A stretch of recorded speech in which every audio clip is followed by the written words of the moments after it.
America के Illinois state में एक छोटा सा टाउन है मिलस्टेड, जहां सिर्फ 4000 लोगों की पॉपुलेशन रहती है। उन्हीं 4000 लोगों में से एक है एशली रीव्स। बात 2006 की है, जब एशली 17 साल की थी और वो अपने पेरेंट्स एंड यंगर सिस्टर केसी के साथ मिलस्टेड में रहा करती थी। एशली एक ब्राइट स्टूडेंट थी। उसका स्कूल अभी एंड भी नहीं हुआ था और उसने ऑलरेडी डिसाइड कर लिया था कि वो हायर स्टडीज के लिए किस कॉलेज में जाएगी। Also she was very likeable, outgoing type of person who keeps on smiling. तो उसके काफी फ्रेंड्स थे एंड एक सीरियस बॉयफ्रेंड भी, जिसे एशली के पेरेंट्स भी काफी पसंद करते थे। उसका नाम था जेरमी और वो भी एक हाई स्कूल स्टूडेंट था। तो 27 अप्रैल 2006 की मॉर्निंग को एशली हर रोज की तरह अपनी बहन केसी के साथ स्कूल के लिए रेडी होती है। बट स्कूल के लिए निकलने के जस्ट पहले एशली अपने पेरेंट्स को बताती है कि स्कूल के बाद उसका एक जॉब इंटरव्यू है, जिसके लिए उसे टाउन के अपोजिट साइड जाना पड़ेगा। और जॉब इंटरव्यू के तुरंत बाद उसका प्लान अपने कुछ फ्रेंड्स के साथ बास्केटबॉल खेलने का है एंड आफ्टर गेटिंग फ्री वो वापस आ जाएगी। एशली के पेरेंट्स उसे जॉब इंटरव्यू के लिए ऑल द बेस्ट बोलते हैं एंड ऑल्सो कहते हैं कि मेक श्योर तुम 10:30 से पहले घर आ जाओ। एशली उन्हें एश्योर करके निकल जाती है। नाउ एशली अपने बॉयफ्रेंड जेरमी के पास जाती है, जहाँ जेरमी उसे अपने कार की चाबी देता है। जेरमी के पास एक एसयूवी थी जो कि वो एशली को उस पर्टिकुलर डे पर दे रहा था सो दैट कि वो अपने जॉब इंटरव्यू एंड बास्केटबॉल खेलने जा सके। एशली चाबी लेती है, जेरमी को थैंक्स करती है एंड उसे एक हग देने के बाद डायरेक्टली अपनी सिस्टर केसी के पास जाती है, जहां से दोनों स्कूल की पार्किंग एरिया में जेरमी की कार लेते हैं एंड अपने घर की तरफ वापस जाते हैं। घर पहुंचने के बाद केसी कार से उतरती है एंड एशली को बाय करती है। उसके बाद एशली कार टर्न करती है एंड मिलस्टेड से करीब 24 किलोमीटर दूर एक टाउन फेयरव्यू हाइट्स की तरफ ड्राइव करना शुरू करती है, जहां उसका इंटरव्यू होने वाला था। कुछ घंटों बाद करीब रात के 10 बज चुके थे एंड स्टिल एशली के पेरेंट्स की एशली से कोई बात नहीं हुई थी सिंस मॉर्निंग जब वो घर से स्कूल के लिए निकली थी। ऑल्सो ये वो टाइम था जब एशली के पेरेंट्स ने उसे घर वापस आने के लिए भी बोला था। सो उन्होंने केसी से पूछा, do you have any idea, तुम्हारी उससे बात हुई क्या, कि उसका इंटरव्यू कैसा गया एंड वो कब तक घर वापस आएगी। केसी उन्हें बताती है कि उसकी एशली से कोई बात नहीं हुई सिंस वो उसे स्कूल के बाद घर छोड़कर गई थी। नाउ एशली के पेरेंट्स को लगा कि उसे फॉर सम रीजन थोड़ा ज्यादा टाइम लग रहा है, सो उन्होंने एशली को कुछ मैसेजेस किए एंड उसके रिप्लाई का वेट करने लगे। आफ्टर सम टाइम जब उनके मैसेजेस का स्टिल कोई रिप्लाई नहीं मिला तो उन्होंने उसके बॉयफ्रेंड जेरमी को कॉल किया कि मे बी उसे पता होगा कि एशली कहाँ है, what's actually going on with her. But जब वो जेरमी से बात करते हैं तो वो उन्हें बताता है कि उसकी एशली से मॉर्निंग से ही कोई बात नहीं हुई जब उसने एशली को अपनी कार की चाबी दी थी। इनफैक्ट वो भी उसे सुबह से कॉल्स एंड मैसेजेस कर रहा है बट इवन उसे भी कोई रिस्पॉन्स नहीं मिल रहा। अब इस समय पे एशली के पेरेंट्स उसे लेकर काफी चिंता में आ चुके थे। सो जेरमी से बात करने के बाद उन्होंने एशली के दूसरे फ्रेंड्स को कॉल करना स्टार्ट किया कि मे भी कोई कुछ जानता हो या वो किसी के साथ हो। बट सारे फ्रेंड्स एक ही चीज बोल रहे थे कि उन्होंने एशली को स्कूल के बाद से नहीं देखा। अब इस पॉइंट पे एशली की मदर को लगा कि कुछ तो बहुत ज्यादा सीरियस है यहाँ पे, सो वो सिंपली पुलिस को कॉल करती है। नाउ टीनेजर्स का मिसिंग होना मिलस्टेड पुलिस के लिए कोई नई बात नहीं थी। उन्हें आए दिन ऐसी रिपोर्ट्स मिलती थी जहाँ कोई टीनेजर अपने घर से गायब है एंड जब पुलिस इन्वेस्टिगेट कर रही होती थी तभी उन्हें पता चलता था कि वो पर्टिकुलर मिसिंग पर्सन घर वापस आ चुका है। बेसिकली टीनेजर्स अपनी फैमिली एंड फ्रेंड्स से भाग रहे होते थे जो कुछ घंटों या मोस्ट प्रोबेबली अगले दिन तक लौट आते थे। बट एशली के केस में उसकी मदर ने जिस डर के साथ पुलिस ऑफिसर्स से बात की, उसने मिलस्टेड पुलिस को इमीडिएटली अलर्ट कर दिया to take this case very seriously.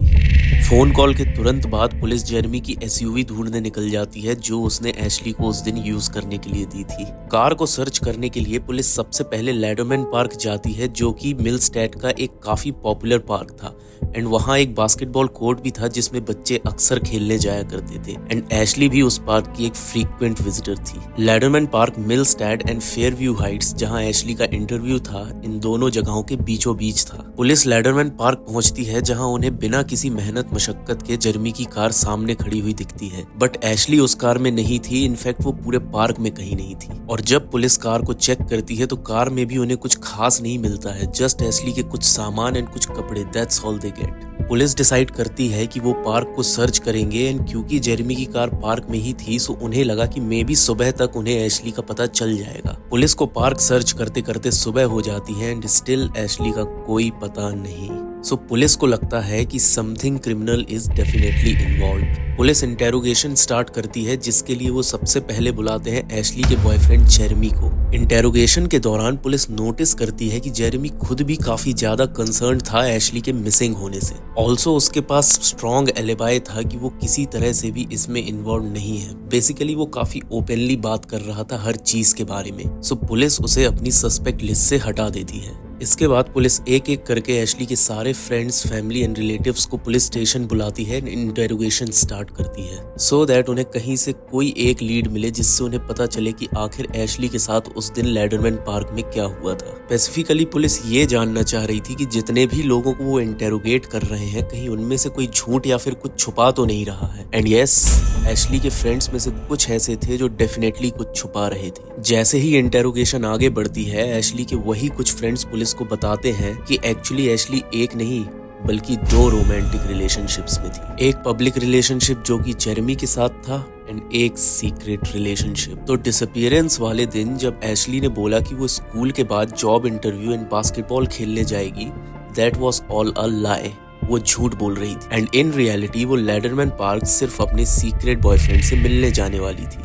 Police को एशली के फ्रेंड से उसके सीक्रेट बॉयफ्रेंड का नाम पता चलता है। उसका नाम था सैम शेल्टन। पुलिस को ज्यादा समय नहीं लगता है सैम को लोकेट करने में एंड उन्हें पता चलता है कि सैम बेसबॉल कोर्ट में प्रैक्टिस कर रहा है। पुलिस सैम को इमीडिएटली पकड़ती है एंड उसे इंटेरोगेशन के लिए लाया जाता है, जहां वो अब भी अपनी बेसबॉल जर्सी में था एंड पुलिस उससे एशली एंड उसके रिलेशनशिप के बारे में पूछती है, जिसके आंसर में सैम किसी भी तरह की रिलेशनशिप को डिनाई करता है। बट थोड़ी ही देर बाद पुलिस नोटिस करती है कि सैम के स्टेटमेंट काफी इररिलेवेंट एंड इनकंसिस्टेंट होते जा रहे हैं। सो पुलिस उस पर स्ट्रिक्टली और प्रेशर बनाती है और करीब 12 घंटों की इंटेरोगेशन के बाद ऑफिसर सैम की मदर एंड ग्रैंड मदर को स्टेशन बुलाता है एंड सैम से पूछता है कि सोचो उन्हें कैसा लगेगा अगर उन्हें पता चले कि तुमने कोई क्राइम किया है एंड तुम झूठ बोल रहे हो। इसके बाद सैम कंट्रोल नहीं कर पाया एंड उसने पुलिस को सब कुछ बताना शुरू कर दिया। नाउ पुलिस यहाँ तक ये तो समझ चुकी थी कि सैम ने एशली के साथ जो भी किया है वो काफी सीरियस है एंड इवन मर्डर भी हो सकता है, बट उन्हें जरा भी आइडिया नहीं था कि सैम का स्टेटमेंट उनकी एक्सपेक्टेशन से कितना ज्यादा ब्रूटल होने वाला था। अब जो मैं आपको बताने जा रहा हूँ वो एग्जैक्टली सैम के दिए स्टेटमेंट पे बेस्ड है। डिसअपीयरेंस वाले दिन एशली अपना इंटरव्यू देने के बाद सीधे लेडरमैन पार्क पहुंचती है सैम से मिलने के लिए। दोनों लेडरमैन पार्क में मिलते हैं, जहां सैम एशली को अपनी कार में ले जाता है, where both of them get intimate. Afterwards दोनों कार के आगे बैठे हुए थे, सैम ड्राइविंग सीट पर एंड एशली पैसेंजर सीट पर। और जब दोनों बैठे हुए थे तभी कुछ ऐसा होता है जो दोनों के बीच में एक हीटेड आर्ग्यूमेंट स्टार्ट कर देता है। आर्ग्यूमेंट इतना ज्यादा होता है कि सैम एशली को कार से निकलकर जाने के लिए कहता है, बट एशली रिफ्यूज कर देती है। वो उस इशू को सॉर्ट करना चाहती थी जो भी उनके बीच था।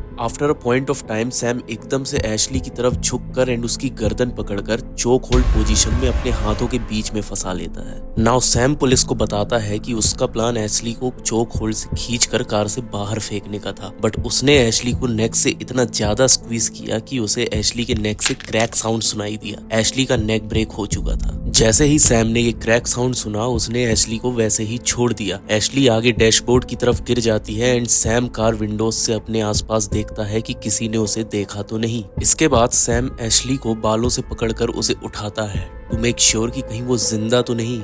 एंड यस, एशली स्टिल जिंदा थी, बट उसकी हेल्प करने की जगह सैम डिसाइड करता है कि वो एशली को अभी मारेगा। सैम अपने दोनों हाथों से एशली का गला पकड़कर चोक करता है, लेकिन जब कुछ मिनटों तक ऐसा करने के बाद भी एशली नहीं मरी तो सैम अपना बेल्ट निकालता है एंड एशली के गले में लपेटकर खींचना शुरू करता है। नाउ सैम पुलिस को बताता है कि जब वो ऐसा कर रहा था तो वो देख रहा था कि स्ट्रगल में एशली की जीभ बाहर आ रही थी। वो लगातार उसे घूर रही थी एंड उसके चेहरे का कलर ग्रे ब्लू शेड में अजीब सा होता जा रहा था। तो सैम एकदम से बेल्ट छोड़ देता है। सिंस एशली अभी भी नहीं मरी थी तो सैम उसकी बॉडी को पलटकर उसका फेस विंडो की साइड करता है एंड अगेन उसके गले में बेल्ट लपेटता है। बट इस बार ज्यादा लेवरेज क्रिएट करने के लिए सैम अपने पैरों का इस्तेमाल करता है। वो एशली को पैरों के सपोर्ट से विंडो पे स्टेबल करता है एंड बेल्ट को इतना खींचता है कि एक पॉइंट के बाद बेल्ट एशली के गले से टूटकर 2 पार्ट में हो जाता है। एट दिस पॉइंट सैम को लगता है कि एशली अब जिंदा नहीं होगी और मेक श्योर करने के बाद वो उसकी बॉडी को सीट पर रखता है एंड कुछ किलोमीटर्स दूर सिचुएटेड सिटीजन्स पार्क, जो कि काफी डेंस फॉरेस्ट से अटैच था, वहां ड्राइव करके पहुंचता है। पार्क पहुंचने के बाद सैम आसपास चेक करता है कि कहीं कोई कोई उसे देख तो नहीं रहा। देन चेक करने के बाद वो एशली की बॉडी निकालता है एंड पार्क के अंदर डेंस फॉरेस्ट में ले जाके फेंक देता है। पुलिस को आगे पता चलता है कि एशली अकेली नहीं थी जिसे सैम पसंद था। सैम स्मार्ट था, गुड लुकिंग था एंड उसकी ब्राइट ब्लू आईज हमेशा लोगों के नोटिस में आती थी। हाउएवर यहाँ एक यूनिक चीज थी जो सैम को स्कूल के दूसरे लड़कों से अलग बनाती थी। Sam was not a student. वो एक 27 साल का मिडिल स्कूल टीचर था जो कि मिल्सटेड से ही बिलोंग करता था। ऑल्सो वो एक हाई स्कूल बेसबॉल कोच भी था। नाउ सैम कभी भी डायरेक्टली एशली का टीचर नहीं रहा, बट जब एशली मिडिल स्कूल में थी तब सैम एशली से बात करना स्टार्ट कर देता है एंड बाय द टाइम वो 17 साल की हो चुकी थी। दोनों ऑलरेडी रिलेशनशिप में आ चुके थे। स्कूल टीचर होने के साथ साथ सैम एक एस्पायरिंग प्रो रेसलर भी था। वो अक्सर लोकल फाइट्स एंड कॉम्पिटिशंस में भी पार्टिसिपेट करता था जहां उसका निकनेम था टीचर। तो जब सैम ने एशली को चोक होल्ड किया तो उसके पास किसी तरीके का चांस नहीं था कि वो उससे बच पाए। सैम के कन्फेशन के कुछ ही देर बाद वो उन्हें सिटीजन्स पार्क में सेम लोकेशन में ले जाता है सो दैट कि एशली की बॉडी रिकवर की जा सके। बट जब वो लोकेशन पर पहुंचे तब काफी रात हो चुकी थी एंड लगातार कई घंटों से बारिश हो रही थी एंड सैम जाते ही ऐसे रिएक्ट कर रहा था जैसे वो उस पर्टिकुलर प्लेस को फिगर आउट न कर पा रहा हो जहां उसने एशली की बॉडी फेंकी थी। लगभग आधे घंटे तक डेंस फॉरेस्ट में इधर उधर सर्च करने के बाद एक ऑफिसर को अंधेरे में कुछ दिखता है। वो अपनी टॉर्च ऑन करता है एंड सामने पड़ी हुई उसे एशली की बॉडी दिखाई देती है। सारे ऑफिसर्स इंक्लूडिंग सैम बॉडी के पास आते हैं एंड वो देखते हैं कि एशली का नेक कम्प्लीटली बेंट है। पूरी बॉडी पर इंसेक्ट्स बाइट्स हैं एंड ब्रूसेस हैं। एंड अब जब सबका ध्यान एशली की बॉडी पर था तभी एक ऑफिसर नोटिस करता है कि उसका चेस्ट मूव कर रहा है। वो मरी नहीं थी। उसे ब्रोकन नेक के साथ उस जगह पर करीब 30 घंटे हो चुके थे। Still she was alive. कुछ ही देर में पैरामेडिक्स आते हैं जो उसे हॉस्पिटल ले जाते हैं जहां डॉक्टर्स उसे मेडिकली इंड्यूस कोमा डिक्लेयर कर देते हैं। लेटर ऑन डॉक्टर्स एशली के पेरेंट्स को बताते हैं कि इंजरीज काफी सीरियस हैं एंड उन्हें नहीं लगता कि वो कभी रिकवर कर पाएगी। बट मिराकुलसली वो स्लोली रिकवर करती है, like relearning things again, like eating, drinking, walking, talking, etc. And right now she is completely normal 35 years old having 2 kids who's happily married. Later on Sam Shelton को 2007 में 20 साल के लिए jail होती है जो कि 17 साल जेल में रहने के बाद 2024 में पैरोल पे रिलीज्ड है।